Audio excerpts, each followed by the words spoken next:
अस्सलाम वालेकुम दोस्तों, मेरा नाम मुक़द्दस बट। इस वीडियो में आपको क्रिप्टो मार्केट की अभी तक जो अपडेट्स हैं, उनमें से अहम-अहम इन्फॉर्मेशन मैं आपके साथ शेयर करूँगा। सबसे पहले अगर आप मार्केट का थोड़ा जायज़ा लें और मेरे चेहरे पे आपको जो स्माइल नज़र आ रही है, जो एक्सप्रेस हो रही है मेरी फीलिंग, उसकी वजह मार्केट में जो हरियाली छाई है, जिसको मैं अक्सर जब मैं ये टर्म यूज़ करता हूँ, इसका मतलब ये है कि मार्केट में बुलिश स्ट्रॉन्ग होते जा रहे हैं और बेरिश जो बेचने वाले हैं, वो कम से कम होते जा रहे हैं। और इस वजह से अगर आप मार्केट को ओवरऑल देखें, तो आपको मार्केट जो है बुलिश रंग दिखा रही है, ग्रीन रंग दिखा रही है और उसकी वजह आगे जाके मैं आपके साथ कुछ शेयर करता हूँ। लेकिन सबसे पहले आप में से मैं उन दोस्तों को रिक्वेस्ट करूँगा जो TWT को उसके फंडामेंटल्स को फॉलो कर रहे हैं, वो ज़रा मुझे गाइड करें कि क्या वजह है कि पिछले 24 घंटों में उसकी प्राइस 99 सेंट से इंक्रीज़ होके 1.44 सेंट पे गई है। ये तो समझ नहीं आती। ना तो इस टोकन का, इस कॉइन का कोई यूज़ेबिलिटी है। देखें ना, आप ट्रस्ट वॉलेट में डिपॉज़िट करवाते हैं, फंड्स विथड्रॉवल करवाते हैं, तो वहाँ पर भी ये यूज़ नहीं होता। ना इसको को पीछे से पर्सनैलिटी जो है वो अ, मतलब बैक आ रही है।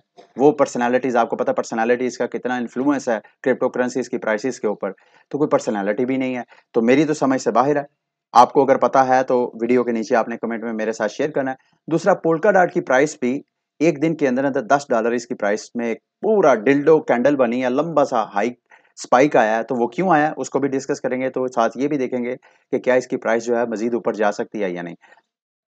अगर हम मार्केट के टोटल कैप को देखें तो वो इस वक़्त 2.38 ट्रिलियन है इस वक़्त मार्केट का कैप।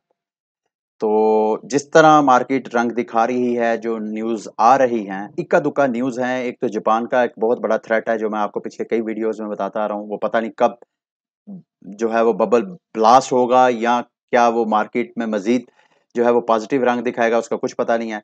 दूसरा, 18 अक्टूबर को अमेरिका में एक क्राइसिस है, वो उसका भी इंतज़ार है। इसके अलावा और कोई मार्केट में ऐसी न्यूज़ नहीं है, जिससे आपको और हम मुझे घबराने की ज़रूरत है। तो आप ये उम्मीद करें सब मिलके कि अगर ये 2.38 से कैपिटल इस साल के एंड में अगर 4 ट्रिलियन भी चला जाता है, तो मेरे दोस्तों, भाइयों, जितना भी आपके अंदर आपने इन्वेस्टमेंट की हुई है क्रिप्टो मार्केट के अंदर, वो 2 गुना, 3 गुना डिपेंड करता है आपने कौन-सी क्रिप्टो करेंसी में इन्वेस्टमेंट किया है और उस क्रिप्टो करेंसी के अंदर कितना सरमाया है। अगर आप बिटकॉइन के टोटल इस वक़्त मार्केट कैप की बात करें तो 1 ट्रिलियन से ज़्यादा पे ट्रेड कर रहा है। इथेरियम जो है वो 500 से कम है, इथेरियम की स्पेस उस हिसाब से नहीं है और उसकी वजह ये है, जब कभी भी बिटकॉइन की डोमिनेंस बढ़ती जाती है तो आल्ट सीज़न जो है वो बैकग्राउंड पे चला जाता है। जो आल्ट कॉइन्स हैं उससे लोग इन्वेस्टमेंट निकाल के बिटकॉइन में डालना शुरू कर देते हैं। अच्छा, बाइनांस स्मार्ट चेन का देखें तो बाइनांस ने जनाब कार्डेनो को पुश किया हुआ है, उसके ऊपर बैठा हुआ है अपना फैट जुस्से के साथ। तो उसकी जो 78 बिलियन मार्केट कैप है और कार्डेनो जो है वो 71% है। बाइनांस स्मार्ट चेन का आपको पता है बाइनांस का जो अपना टोकन है, वो बड़ी एक एक्टिव कम्युनिटी है उनकी। अगर आप देखें जो जो कंपनी है बाइनांस, वो बहुत यूँ समझ लें कि बहुत एक्टिव है अपने प्रोजेक्ट को प्रमोट करने के लिए। उनके कॉइन्स हैं, उनका बाइनांस स्मार्ट चेन सिर्फ़ अपने अपने सिर्फ टोकन को प्रमोट नहीं करते, वो पूरे अपने इकोसिस्टम को प्रमोट करते हैं। अभी जो बूम आ रहा है इनकी प्राइस के ऊपर, वो एनएफटीज़ की वजह से आ रहा है और दूसरा ये जो रेगुलेटरी जो अथॉरिटीज़ के इश्यूज़ थे इनके साथ, उनको ये आहिस्ता-आहिस्ता एड्रेस करते जा रहे हैं। अभी ये कल की शायद न्यूज़ थी कि इन्होंने लिस्टिंग की हुई थी युआन, चाइना का जो अपना सीबीडीसी है टोकन युआन, उसको भी मेरा ख़्याल है ये डीलिस्ट कर रहे हैं अपने प्लेटफ़ॉर्म के अंदर, प्लेटफ़ॉर्म से, ताकि चाइनीज़ रेगुलेटर्स की वजह से इनको कोई टेंशन ना हो। अभी आते हैं सबसे पहले बिटकॉइन का टेक्निकल थोड़ा-सा एनालिसिस करते हैं। अगर आप देखें तो बिटकॉइन बार-बार ये जो ट्रेंड लाइन मैंने ड्रा की है, इसकी रिस्पेक्ट करके तो फिर नीचे चला जाता है। अभी फिर दोबारा ये 58,600 की वैल्यू तक गया है और उसके बाद फिर नीचे आ गया इस ट्रेंड लाइन को टच करके। यहाँ पे बहुत स्ट्रॉन्ग सेल ऑर्डर्स लगे हुए हैं। अब मार्केट यहाँ से ऊपर जाती है या नहीं, ये हमें देखना पड़ेगा। मैं आपको आगे कुछ न्यूज़, कुछ इन्फॉर्मेशन शेयर करूँगा। आपको अंदाज़ा लगाना बहुत आसान हो जाएगा कि मा इस इसको ब्रेक करती है कि नहीं अपनी 60,000 को। लेकिन आप इमेजिन करें, अगर 60,000 को ब्रेक कर देती है, कोई ऐसी न्यूज़ आ जाती है और वो न्यूज़ इतनी स्ट्रॉन्ग होगी कि वो सिर्फ़ 60,000 को ब्रेक नहीं करेगी, वो अपना लाज़मी ऑल टाइम हाई बनाएगी। तो यही वजह है कि बड़ा स्लो एंड स्टेडी बिटकॉइन ऊपर मूव कर रहा है। अभी प्राइस का क्यों स्पाइक आया है, मैं 1-2 इन्फॉर्मेशन आपके साथ शेयर करता हूँ। सबसे पहले वो इन्फॉर्मेशन शेयर करने से पहले ये मैं आपको एक चीज़, एक ग्राफ दिखाना चाहूँगा जो कि फिडेलिटी इन्वेस्टमेंट ने चार्ट ये शेयर किया था। उसमें अगर आप देखें तो ये जो आपको ऑरेंज कलर का नज़र आ रहा है चार्ट में, ग्राफ के अंदर, ये रिप्रेजेंट करता है लॉन्ग टर्म होल्डर्स को। कहती इनकी जो कंपनी है आर्क इन्वेस्टमेंट, उन्होंने भी ईटीएफ अप्रूव कर दिया है। और एक ईटीएफ जिसकी 13 अक्टूबर की डेडलाइन थी कि जो अमेरिका की एसईसी ने अप्रूव करनी थी, उन्होंने क्या किया है, अब चूंकि 13 अक्टूबर गुजर गया है, उन्होंने अपना टिकर इशू कर दिया है। अब अगर तो उनको एसईसी से मतलब नो का सिग्नल मिलता तो उनको क्या जरूरत थी कि वो अपने प्रोस्पेक्टस को चेंज करते, अपना टिकर इशू कर देते। उन्होंने अपना टिकर लॉन्च किया है, तो सब यही एक्सपेक्ट करके बैठे हुए हैं कि इसका मतलब ये है कि उनको सिग्नल मिल गया कि आइंदा 1-2 हफ्ते के अंदर अंदर उनको एसईसी से बाकायदा सर्टिफिकेट मिल जाएगा कि वो अपना ईटीएफ, अपना काम जो है वो जारी कर देंगे। और अगर ऐसे हो जाता है और कैथी वुड फिर आगे और भी, अगर कैथी वुड अप्लाई कर रही है तो इसका मतलब यह है कि इसको पता है कि इनसाइडर क्या-क्या गेम्स चल रही हैं, क्या जो बाइडेन इंतज़ामिया है, क्या वो इस मामले में सपोर्ट कर रही हैं? क्या इनकी जो ईटीएफ है इसको अप्रूव कर सकते हैं, इनकी या दूसरी? तो ये क्यों अपने आप को मतलब फोमो में आके ये क्यों अप्लाई कर रही है? तो मैं तो यही इम्प्लाई करूँगा कि शायद इसको इनसाइडर रिपोर्ट है कि अब एसईसी जो है वो ईटीएफ्स अप्रूव करने जा रही है आने वाले वक़्तों में, इस वजह से उसने अप्लाई किया है। अच्छा, ये मैं आपके साथ एक चार्ट लास्ट में सिर्फ बिटकॉइन का शेयर करके फिर उसके बाद हम जाते हैं पोल्का डॉट के ऊपर। ये प्लान भी ट्विटर में, अगर आपने इनको फॉलो नहीं किया तो इनको आप लाजमी फॉलो करें। इनकी मैं एक आपको, इन्होंने 20 जून को एक ये चार्ट शेयर किया था जब बिटकॉइन की प्राइस तकरीबन $30,000 के करीब थी, ऊपर नीचे थी उसके। उस वक्त उसने प्रेडिक्ट किया था, प्लान बी ने, कि अगस्त में 47 के बिटकॉइन की प्राइस जाएगी, फिर सितंबर में फिर ड्रॉप होएगी 43 से 43 के, फिर अक्टूबर में, जैसा कि अब तो अक्टूबर अभी चल रहा है और 60 के करीब करीब प्राइस पहुंची हुई है, इसने ये कहा कि 63 की एक हो जाएगी, नवंबर 98, दिसंबर 1,35,000, जाती है नहीं जाती है, नोबडी नोस। लेकिन अभी तक अगर हम इनकी पिछली प्रेडिक्शन यानी अगस्त 40 के जाएगा, इसको थोड़ा सा स्टडी कर लेते हैं, पता नहीं जाता कि नहीं। मैंने ये देखें जी, ये अगस्त का महीना था और प्राइस जो है ये देखें, ये अगस्त के महीने में 47 48, उसके बाद सितंबर में फिर डाउन आई, जो इसने प्राइस प्रेडिक्ट की थी अगस्त सितंबर, ये देखें सितंबर के महीने में फिर 43 को गई। तो जो अगर आप चार्ट पे इसका स्टडी करें तो आपको नजर आएगा कि जो इसने प्रेडिक्ट किया था, मार्केट राउंड अबाउट मतलब मोर और लेस इसकी प्रेडिक्टेड प्राइस के आसपास थी उसी महीने के अंदर। तो इसको देख के तो मैं बड़ा होपफुल हूँ, और साथ जो दूसरी न्यूज़ है अगर उनको कपल करूँ तो मुझे ऐसे लग रहा है कि शायद इस साल के एंड में हम बिटकॉइन की प्राइस 1 लाख से ऊपर देखें।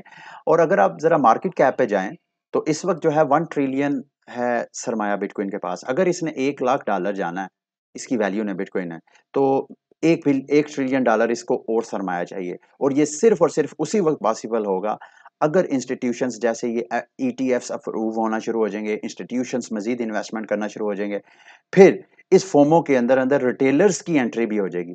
जब ये सारी चीजें कपल होंगी तो जाके ये जो प्रेडिक्शंस हैं प्लान बी की, ये ऐसी पॉसिबल हो सकती है। और दूसरा साथ साथ ये मैं आपको G7 का अमेरिका में एक इजलास हुआ है जिसमें उन्होंने अपने जो सीबीडीसीज होते हैं, सेंट्रल बैंक डिजिटल करेंसीज, उसके ऊपर काम करने के लिए बाकायदा एक रेगुलेशंस, एक फ्रेमवर्क जो है वो डिसाइड कर लिया है। अब हमारे वजारत ख़जाना और हमारे गवर्नर स्टेट बैंक रज़ा बाकर साहब, वो भी अमेरिका गए हैं। वो इस G7 की मीटिंग में तो नहीं गए, लेकिन वो आईएमएफ से कर्जा अप्रूव करवाने के लिए गए हैं। दुआ करता हूँ कि वो इस इजलास में जाके, अगर इजलास में नहीं जाना तो उसकी हेयरिंग वगैरह से देख लें कि वो सीबीडीसीज के ऊपर अपनी कंट्रीज में काम कर रहे हैं, तो हम यहाँ पे क्यों नहीं कर सकते? हम क्यों ना अपना कोई ना कोई ऐसा सेटअप करें जो कि हमारी ब्लॉकचेन के अंदर हमारी भी कोई ना कोई कंट्रीब्यूशन हो। ये कंट्रीब्यूशन का मैंने ज़िक्र किया है, ये मैं आपके साथ एक टोकन शेयर करने लगा हूँ, बाली कॉइन के नाम पे। इन्होंने जो सलमान खान है या इनकी फैमिली है, इनके साथ पार्टनरशिप की है, ये मैं आपको दिखाता हूँ। ये देखें, अरबाज खान प्रोडक्शन,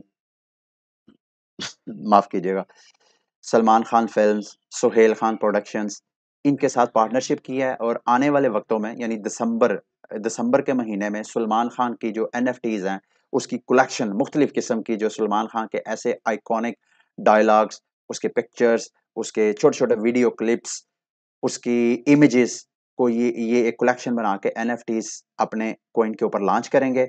ये कॉइन अ, हाँ, ये अभी ये इसका व्हाइट पेपर वगैरह आप देख सकते हैं। ये मैं आपके साथ इस वजह से शेयर कर रहा हूँ, वक़ार ज़का यहाँ पे कोशिश कर रहा है अपना 10 अप कॉइन लॉन्च करने का, और अगर वो उसको अप्रूवल मिल जाती है, उसको एक्सचेंज हुकूमत पाकिस्तान या अदालत उसकी हेल्प करती है कि वो इंस्टीट्यूशंस को फोर्स करें कि कोई ना कोई ऐसी फ्रेमवर्क बनाएं जिसके अंदर 10 अप अपना एक्सचेंज काम करे, तो फिर उम्मीद करते हैं कि जो वकार ज़का है वो सेलिब्रिटीज़ को साथ मिला के कोई अपना ऐसा कॉइन भी लॉन्च कर सकते हैं, जहाँ पे 10 अप के ऊपर या किसी और कॉइन के ऊपर हमारी जो सेलिब्रिटीज़ हैं वो अपने एनएफटीज़ जो अपने फैंस को सेल कर सकें। तो अगर आप में से, मैं आपको जाते-जाते इस चैप्टर को क्लोज़ करते हुए, अगर आप में से कोई बंदा दिलचस्पी रखता है कि वो इस तरह का कोई कॉइन बनाए जिसके ऊपर पाकिस्तान का नाम हो कि ये पाकिस्तान का कॉइन है, तो मैं आपको मशवरा दूँगा बजाए इसके कि आप इस तरह का कॉइन लॉन्च करें 10 अप की तरह का जिसके ऊपर वक़ार ज़का का नाम हो, मतलब किसी शख्सियत का नाम हो, उसकी बजाय आप डाओ डेवलप करें, डिसेंट्रलाइज़्ड ऑटोनोमस ऑर्गेनाइज़ेशन, यानी उसका कोई मालिक ना हो, उसका वही मालिक हो, कम्युनिटी उसका मालिक हो। तो इस तरह का अगर कोई कॉइन बनाएँगे, तो मेरा ख़्याल है सारे पाकिस्तानी मिलके आपके कॉइन को सपोर्ट करेंगे। अच्छा, लास्ट में मेरा ख़्याल है काफ़ी लंबा बुलेटिन हो गया। पोल्का डॉट की तरफ आते हैं जी। मैं आपको पिछले कई वीडियोज़ में बताता आ रहा हूँ कि ये एक स्लीपिंग जायंट है, इसको आपने अंडरमाइन नहीं करना। उसकी वजह ये है क्योंकि ये एक इंटरनेट ऑफ ब्लॉकचेन है। गेविन वुड इन्होंने इथेरियम के फाउंडर हैं। कहने में यही आता है कि जो ईवीएम मशीन है, इथेरियम वर्चुअल मशीन, उसका वाइट पेपर भी इन्होंने ही लिखा था। सोलिडिटी जो लैंग्वेज थी इथेरियम की, वो भी इन्होंने सारी डेवलप की थी। तो गेविन वुड का ये प्रोजेक्ट है पोल्का डॉट, और मैंने आपको बताया था कि इनकी पैराचेन की ऑक्शंस होनी है। इनका ब्लॉकचेन ऐसे काम क्या करेगा, जो फर्स्ट लेयर होगी उसको ये रिले चेन बोलते हैं, यानी मेन चेन जो है जिसके अंदर सारी फाइनल सेटलमेंट्स होनी है ट्रांजैक्शंस के डाटे की, उसको ये रिले चेन बोलते हैं। उसके ऊपर जो लेयर 2 सॉल्यूशंस हैं, उसको ये पैराचेन्स बोलते हैं। वो पैराचेन दूसरी ब्लॉकचेन्स के साथ कम्युनिकेट करेंगी। तो उसकी ये ऑक्शन करने जा रहे हैं। अभी ये गेविन वुड में एक कॉन्फ्रेंस में ऐलान किया है कि 11 नवंबर को, यानी अगले माह की 11 तारीख को इन्होंने पहली ऑक्शन स्टार्ट करनी है। एक हफ्ते में एक पैराचेन की ऑक्शन की जाएगी, उस पे बिडिंग होगी, और जो विनर होगा उसको वो अवार्ड किया जाएगा ऑक्शन। टोटल जो पैराचेन्स हैं 100 के करीब हैं। इन्होंने सिर्फ 5 जो पैराचेन्स हैं उसकी ऑक्शन करनी है, और और ये तकरीबन मेरा ख्याल है 1 महीने तक इनका ये सारा सिलसिला चलेगा। और मेरे दोस्तों, मेरे भाइयों, अगर ये पैराचेन अप्रूव होती हैं तो ज़ाहिर-सी बात है वो सारी की सारी जो सेटलमेंट है वो पोल्का डॉट के अपने डॉट टोकन के ज़रिए होनी है। तो जिस बंदे ने पोल्का डॉट बाय किया हुआ है उसके लिए गुड न्यूज़ है। अगर आपने मतलब अभी एंट्री डालनी है तो उसके लिए आप थोड़ा, मेरा ख्याल है आपको इंतज़ार करना चाहिए। ये देखें यहाँ पे ट्रेंड लाइन की रिस्पेक्ट करके पोल्का डॉट टेक्निकल चार्टिंग के बारे में मैं आपको बता रहा हूँ। यहाँ पे रिस्पेक्ट करके नीचे आ गया। अभी नीचे इसकी स्ट्रॉन्ग सपोर्ट ये बनती है तकरीबन $40 के करीब, $39.30 के करीब। आप यहाँ पे बाय ऑर्डर लगा दें, और इसके बाद नीचे आप यहाँ पे ये इसकी नेक्स्ट सपोर्ट बनती है तकरीबन 32 के करीब भी आप इसकी बाइंग लगा सकते हैं। तो अगर आपने बाय नहीं किया हुआ तो ये इसका सारा पोल्का डॉट से मुतल्लिक था। आप ये स्लीपिंग जायंट है। जितने इस वक्त दूसरे प्रोजेक्ट्स हैं जैसे कार्डानो है, कार्डानो भी इस वक्त अपने फेवरेट जगह पे है जहां पे आपको कार्डानो लाजमी बाय करना चाहिए अगर आपने नहीं बाय किया। इसी तरह के अगर और आप क्रिप्टो करेंसीज को देखें, बड़े बड़े प्रोजेक्ट्स को देखें, स्टेलर का मैं आपको बताता चलूं। स्टेलर की चूंकि एक तो ये जो मनीग्राम है उनके साथ पार्टनरशिप हुई है, दूसरा ये स्टेलर चूंकि रिपल का एक हार्ड फोर्क समझा जाता है, और स्टेलर ये प्लान कर रहा है कि वो कंट्रीज को सीबीडीसीज डेवलप करके देगा, यानी जो कंट्रीज अपना अपना सेंट्रल क्रिप्टो करेंसी लॉन्च करना चाहती हैं, अपना डिजिटल करेंसी लॉन्च करना चाहती हैं, स्टेलर जो है उसके लिए एक फेवरेट ब्लॉकचेन टेक्नोलॉजी हो सकती है। और बाकी ये सारी मार्केट की सिचुएशन है। उम्मीद करता हूँ आज का बुलेटिन गो के लेंथी शायद हुआ हो आम रूटीन से, लेकिन आपके लिए इंफॉर्मेटिव रहा होगा। अगली वीडियो तक के लिए मुझे इजाज़त दें। अल्लाह हाफ़िज़।